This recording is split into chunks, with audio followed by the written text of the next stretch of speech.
बिस्मिल्लाहिर्रहमानिर्रहीम। अस्सलामु अलैकुम वरहमतुल्लाहि वबरकातुहू। मैं homeopathic doctor Mohammad Khurram, homeopathic specialist आपसे मुखातिब हूँ। मैं पाकिस्तान में इसकी प्रैक्टिस कर रहा हूँ। Constitution treatment case taking in homeopathic part 2 की वीडियो में मैं आपसे मुखातिब हूँ। आप जितने डॉक्टर्स हैं, जितने स्टूडेंट्स हैं होम्योपैथिक, वो ये मेरी वीडियोस जब सुने तो काइंडली बड़े आराम से, तहम्मुल मिजाजी से और अपने पास कागज़ पेन रख के सुने। जो जो पॉइंट आपको इसमें समझ आए उसको नोट करें और उस पर अमल करें, तो इंशाल्लाह ताला आपकी केस टेकिंग भी अच्छी हो जाएगी, आपके नॉलेज में भी इजाफा होगा और आपका इंशाल्लाह मरीज़ भी ठीक हो जाएगा और आपको कन्फ्यूजन नहीं होगा। अच्छा जी, पिछली वीडियो में हम यहाँ तक पहुँचे थे कि मरीज़ के हमने सारे सिम्टम्स लेने हैं। अच्छा, मरीज़ के हमने कौन से सारे सिम्टम्स लेने? जो गलतियाँ मैंने बताई थी उसको मैं थोड़ा सा आगे बता देता हूँ कि हम मरीज़ के पूरे जिस्म के सिम्टम्स लेने शुरू कर देते हैं। ऐसे नहीं होता। हमने मरीज़ के ज़्यादातर जो सिम्टम्स लेने हैं वो माइंड के लेने। अब माइंड के क्यों लेने हैं जी? हमारे यहाँ डॉक्टर्स कहते हैं जी माइंड के क्यों लेने? माइंड के 80% सिम्टम्स इसलिए लिए जाते हैं और उसकी 80% सिम्टम्स की वैल्यू इसलिए होती है कि जो हमारी मेडिसिन होती है वो आपकी वाइटल फोर्स पे काम करती है। जब आपकी वाइटल फोर्स ठीक होती है तो फिर आहिस्ता आहिस्ता आपके फिजिकल सिम्टम्स भी ठीक होने शुरू हो जाते हैं।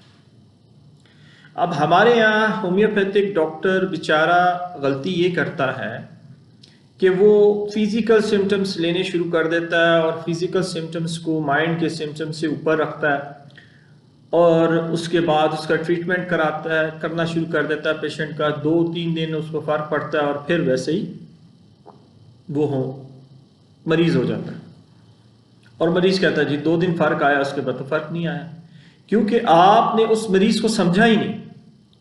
आप उसकी बीमारी को समझ रहे हैं, आपने उसकी बीमारी को नहीं समझना। होम्योपैथिक ये नहीं है। होम्योपैथिक में आपने मरीज को समझना है। हनीमैन ने जब शुरू में ट्रीटमेंट स्टार्ट किया तो मरीज को समझता था। ये जो प्रूविंग हुई और जो सिम्टम्स आपको आजकल बुक्स में मिलते हैं वो तो पेशेंट्स पे पहले उन्होंने सेहतमंद बंदों पे अप्लाई किया था और फिर जो उस पर मेडिसिन की प्रूविंग हुई, मेडिसिन के सिम्टम्स आए, वो सिम्टम्स फिर नोट करके हमारी बुक्स में आए और हमने उस पर हम आगे जाके उस पर काम करते हैं। तो मरीज आपके पास जब आएगा तो आपने उसके एग्जैक्ट सिम्टम लेने हैं जो उसको प्रॉब्लम है। अगर उसको किडनी में प्रॉब्लम है, उसको किडनी का प्रॉब्लम है, तो आपने उसके किडनी के एग्जैक्ट सिम्टम लेने हैं कि कौन सी किडनी के प्रॉब्लम है, लेफ्ट है राइट है। अगर उसको किडनी में जलन होती है तो किस वाली में होती है, लेफ्ट राइट। दर्द होती है तो किस तरह की दर्द होती है, लेफ्ट या राइट। हम क्या कर रहे होते हैं, दोनों किडनीज का वो कर रहे होते हैं इलाज। ऐसे नहीं है। पेशेंट आपके पास अगर फिजिकल सिम्टम भी आपको लगा के दे रहा है तो आपने उस फिजिकल सिम्टम्स में जो एक्यूरेट सिम्टम है उसको नोट करना है और फिर उस मरीज की पर्सनैलिटी को समझना है, उसकी आदत को समझना है, उसको क्या चीज़ अच्छी लगती है। अब आप जब ये सारी चीज़ें ले लेंगे फिर आपने उसकी पर्सनैलिटी को समझने के लिए आपको उससे सवालात करने पड़ेंगे और पहली मुलाकात में पेशेंट कभी भी आपके सारे सवालों का जवाब नहीं देता, ठीक है ना। तो आप बेशक उससे टाइम ले लें, एक दिन का आप उसको और स्टडी करें और हो सकता है आप उसकी बातों को रिकॉर्ड करें, उसको बोलें जी ये मेरे पास एक रिकॉर्डर है, मैं आपकी सारी बातों को नोट करूंगा, रिकॉर्ड करूंगा और बाद में मैं इसको सुनूंगा और जो मुझे इसमें सिम्टम्स मेरे काम के होंगे उसको नोट करके मैं आपकी मेडिसिन आपको दूंगा। एकदम से मेडिसिन नहीं देनी आप। हमारे यहाँ होम्योपैथिक डॉक्टर कहता है पेशेंट तो भाग जाएगा। ओ भाई, पेशेंट तो वैसे ही भाग जाएगा। अगर आप पेशेंट को ठीक नहीं करोगे तो उसने वैसे ही 2 दिन बाद भाग जाना है। उसने होम्योपैथिक को भी बुरा कहना है, आपको भी बुरा कहना है। तो लिहाजा मैं इधर जो पॉइंट आपको समझाना चाह रहा हूं वो ये है कि 80% आपने उसके माइंड के सिम्टम लेने। अब हमारे कई डॉक्टर्स ऐसे हैं जिनको माइंड सिम्टम्स का पता ही नहीं, ठीक है, वो भी मैं इंशाल्लाह आगे जाके आप साथ साथ अगर व्यूज देंगे तो मैं आगे जाके आपको माइंड सिम्टम्स समझाऊंगा वो क्या है, उसके माइंड सिम्टम आपकी पर्सनैलिटी से कैसे मैच करते हैं, फिर जाके आपको समझ आएंगे माइंड सिम्टम, ऐसे नहीं आएंगे समझ। तो जब मरीज आपके पास आ गया, आपने उससे डेटा ले लिया, अब सारा डेटा आपने नोट कर लिया, उसके फिजिकल सिम्टम सारे नोट किए, जो उसने बताया और जो उसको प्रॉब्लम है, उसके अलावा कुछ नहीं, वो सब जाया, उसका कोई फायदा नहीं आपको नोट करने का। सबसे अच्छी केस टेकिंग इंडिया में और सबसे अच्छी केस टेकिंग जो बायर जर्मनी में बड़े बड़े डॉक्टर्स करते थे, वो 10 सिम्टम से ज्यादा लेते ही नहीं थे। और इवन ऐसे डॉक्टर्स भी थे जो 5-6 सिम्टम्स में क्रॉनिक डिजीज को डील कर देते थे। वो उनका तजर्बा था कि वो मरीज को कितना समझ पाए, ठीक है ना। और मरीज को समझने के लिए आपको मेडिसिन को समझना पड़ता है।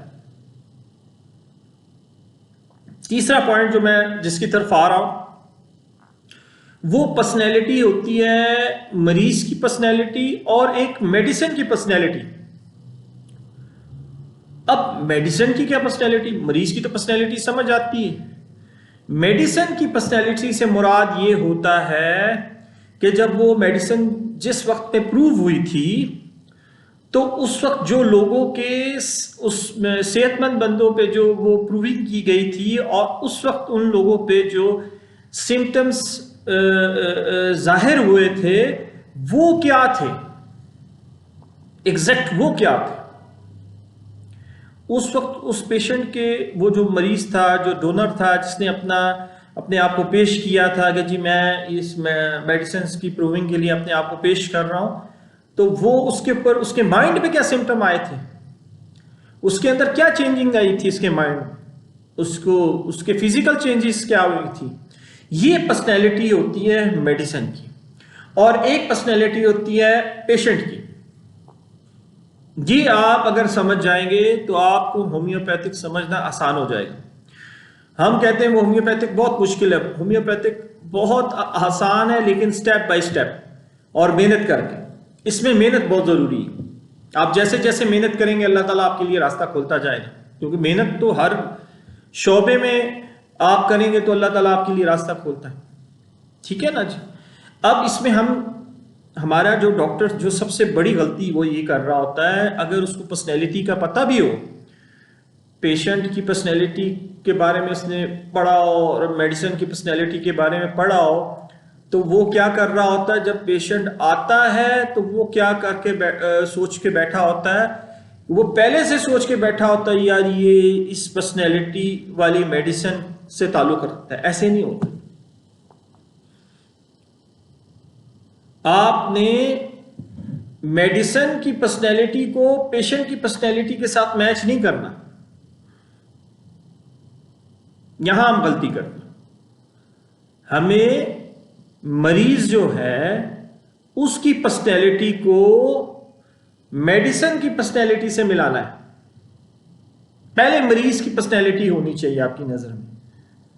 जब आपके सामने मरीज की पर्सनैलिटी होगी, आप, क्योंकि वो एग्जैक्ट है, क्योंकि आप तो इलाज मरीज का कर रहे हैं, मेडिसिन का तो इलाज नहीं कर रहे हैं आप, तो लिहाजा आपके पास जो नॉलेज होगा वो मरीज का होगा, मरीज की पर्सनैलिटी होगी, मरीज के फिजिकल सिम्टम होंगे, मरीज के मेंटल सिम्टम होंगे, मरीज के जनरल सिम्टम होंगे,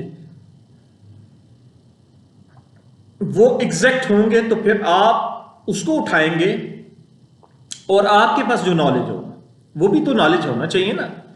अब आपको मेडिसिन की पर्सनैलिटी का पता ही नहीं हो, हमारे यहाँ फिजिकल सिम्टम्स पे जोर दिया जाता है, जी ऐसे है तो ये दवाई है, ऐसे तो ये दवाई है। एक सिम्टम पे 100 200 मेडिसिन आ रही होती हैं, आप कैसे डिसाइड करेंगे? 200 दवाइयां तो नहीं देंगे उसको। तो लिहाजा जो मरीज में एक्चुअल सिम्टम्स हैं उसको आपने नोट करना है और उसको आपने चेक करना है उस मेडिसिन के साथ, उस मेडिसिन की पर्सनैलिटी के साथ जो आपके मरीज की पर्सनैलिटी और उसकी पर्सनैलिटी को मैच करती हो हर हिसाब से, फिजिकल सिम्टम्स के हिसाब से, जनरल सिम्टम्स के हिसाब से, माइंड सिम्टम्स के हिसाब से। जब वो मैच करती होगी फिर आप जब वो मेडिसिन मरीज को देंगे तो वो ठीक होना शुरू हो जाएगा, फिर रिजल्ट जल्दी आएगा। और अगर आप मिसाल एक चारपाई एक पाया काट देंगे तो चारपाई अपने बैलेंस में नहीं रहेगी। इसी तरह हमारे होम्योपैथिक में बहुत सारे ऐसे सतून हैं जिनको आपने उस पर आपको अबूर हासिल होना चाहिए। फिजिकल सिम्टम, जनरल सिम्टम्स, ठीक है जी, माइंड सिम्टम्स, ये सारे आपको आने चाहिए, लेकिन उसकी कैटेगरीज हैं। माइंड सिम्टम्स 80% की कैटेगरीज में होने चाहिए। अगर कोई उसको फिजिकल सिम्टम उसके खिलाफ आ रहा है या वो उसके साथ क्रैश कर रहा है, तो आपके पास अगर माइंड सिम्टम है और वो एक्यूरेट है तो फिर आप माइंड सिम्टम को अहमियत देंगे, आप फिजिकल को छोड़ देंगे, क्योंकि फिजिकल चेंज होता रहता है, वक्त के साथ साथ फिजिकल चेंज होता रहता है। तो ये आपने मरीज को समझना है, उसमें से आपने पूरी उसकी केस टेकिंग करनी है, उसको समझना है, उसको चाय भी पिलानी है, उसके साथ गप्पे शप्पे मारनी है। डॉक्टर जॉर्ज बहुत बड़ा नाम है, आप सुना होगा आपने। उसने एक आइलैंड बनाया हुआ, उसमें वो अपने पेशेंट्स को टाइम देता है, अपने स्टूडेंट्स को पढ़ाता है, ठीक है जी।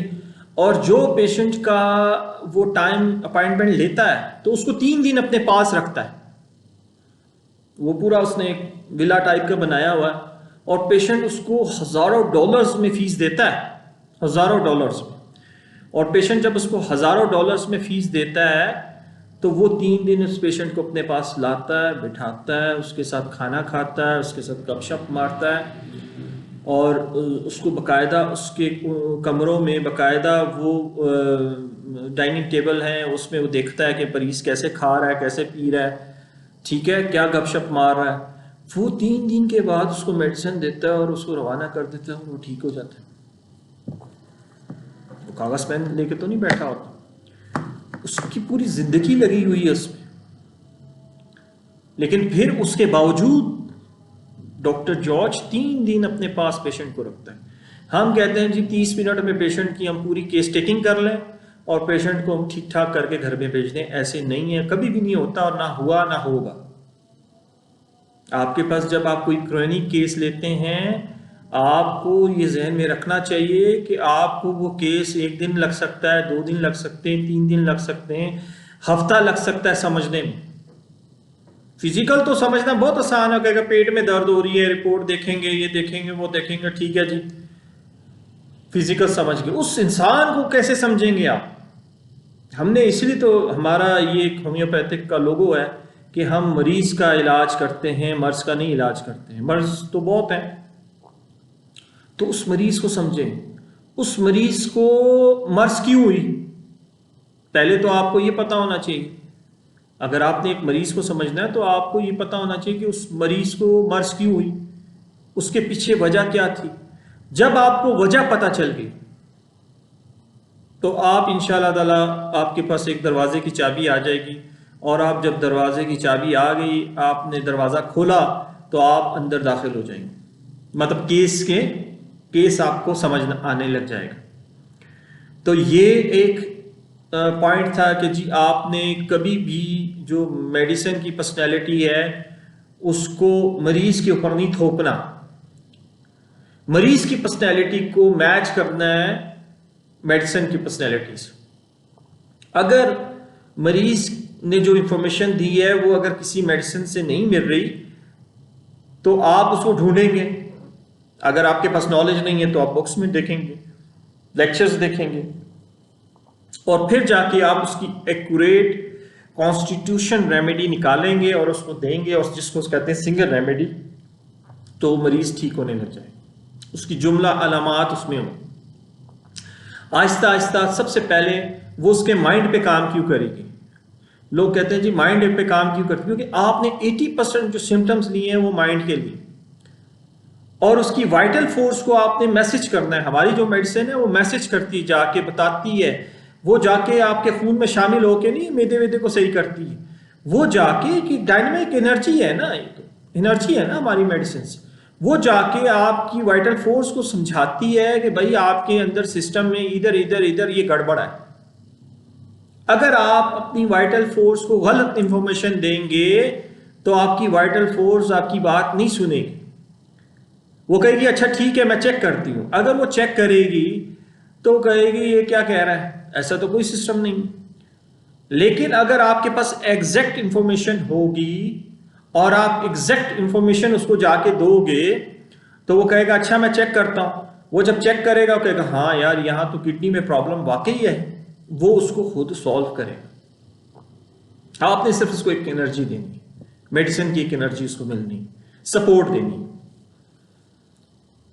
तो कहने का मकसद इधर आके खत्म होता है कि ये कुछ पॉइंट्स हैं, इसको आपने नोट करने हैं। ये ऐसे नहीं समझ आएंगे, आप इसका पार्ट 1 सुनेंगे, उसमें आपको जो पॉइंट्स नजर आएंगे आप उसको नोट करेंगे, उसको फिर अप्लाई करेंगे, फिर आपको रिजल्ट आएगा। इसी तरह इसका पार्ट 2 है, इसमें आप बहुत सारे पॉइंट्स आपको नजर आएंगे, उस पर गौर करेंगे और उस पर जब आप अप्लाई करेंगे तो आपको रिजल्ट आएंगे।